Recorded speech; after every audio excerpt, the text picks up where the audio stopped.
Olá pessoal, tudo bem? Aqui é o Cid do Sebo Clepsidra, da editora Clepsidra. Estou gravando hoje este vídeo para apresentar para vocês nossa nova coleção e a nossa nova campanha no Catarse. Quem conhece a gente há bastante tempo pode até se lembrar que em 2020 nós anunciamos essa coleção, anunciamos os dois primeiros títulos dela, mas por conta da pandemia, vários projetos daquele ano foram adiados e nós agora estamos tirando um por um do papel.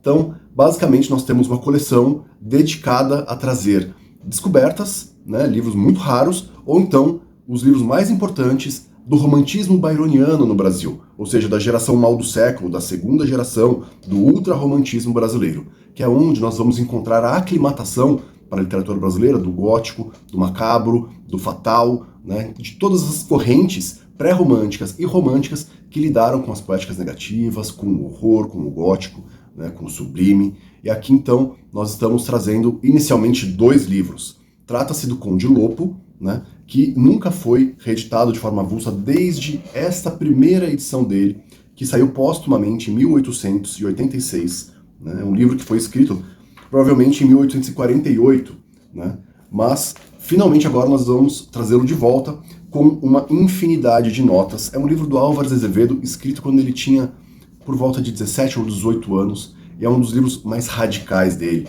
né? É um dos livros em que ele mais dialoga com as baladas góticas, com as baladas macabras alemãs, né? Com uma narrativa sobre um poeta que morreu, né? E deixou para um outro poeta, que é uma espécie de editor, uma espécie de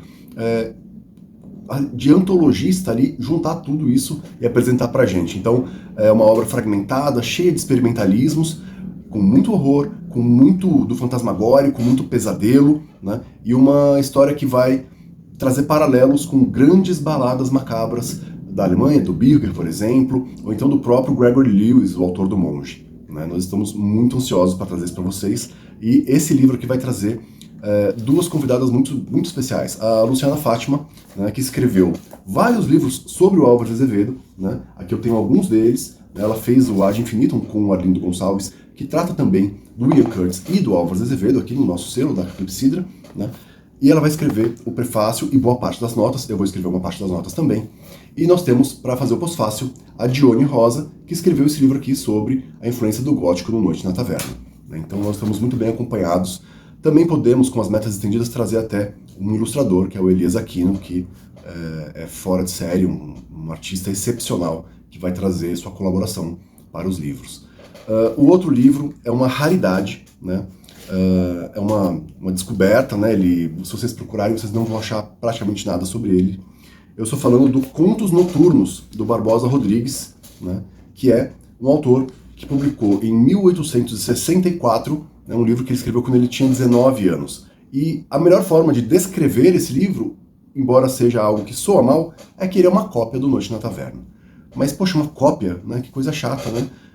Mas, naquela época, né, você fazia muito disso, né? Um autor se modelava muito nos outros, né? As obras tinham um diálogo intertextual que muitas vezes beirava o plágio mesmo, né? A ideia de originalidade, aos poucos, vinha sendo construída.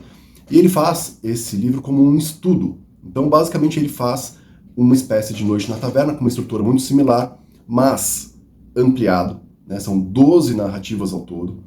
E o grande diferencial é que ele é mais extremo e que a metade final das narrativas tem como protagonistas e narradoras mulheres. Ou seja, se você tem no Noite na Taverna homens contando as histórias e no final a irrupção de uma personagem feminina, né, que vai mudar um pouco ali a ordem das coisas, aqui nós temos homens contando histórias, mas depois as mulheres também contando suas próprias histórias.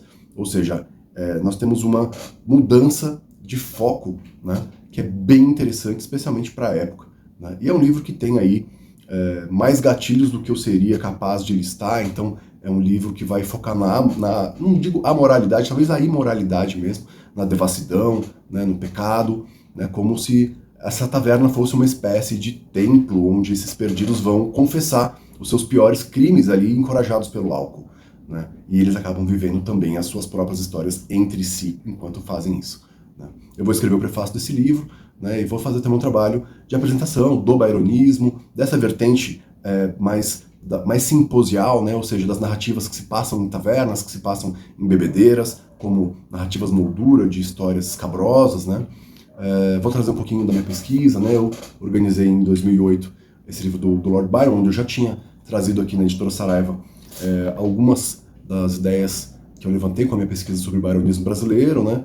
Mas agora a gente está retomando esse trabalho, né, com força, e eu queria convidar todos vocês a darem uma lida no nosso projeto no Catarse, né, catarse.me/epicureia, para conhecer a proposta, conhecer as recompensas. Nós estamos trazendo também livros do Lord Byron, Caim e Manfredo, e também um livro que é um dos livros inaugurais do romantismo alemão, que é o Hinos à Noite, do Novalis, que influenciou toda a estética romântica ali da virada do século XVIII para o século XIX.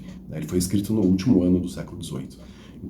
Queria então convidar vocês a darem uma olhadinha aqui no projeto, né, conferirem aqui as recompensas, né, lerem um pouquinho sobre a nossa proposta, e se vocês puderem, né, divulgar para quem vocês acham que podem se interessar, a gente agradece demais. Tá bom? Então um grande abraço a vocês e acompanhem aqui o nosso canal no YouTube. Se você não é inscrito, se inscreva, porque nós vamos fazer muitos conteúdos ligados ao byronismo brasileiro, ao romantismo brasileiro.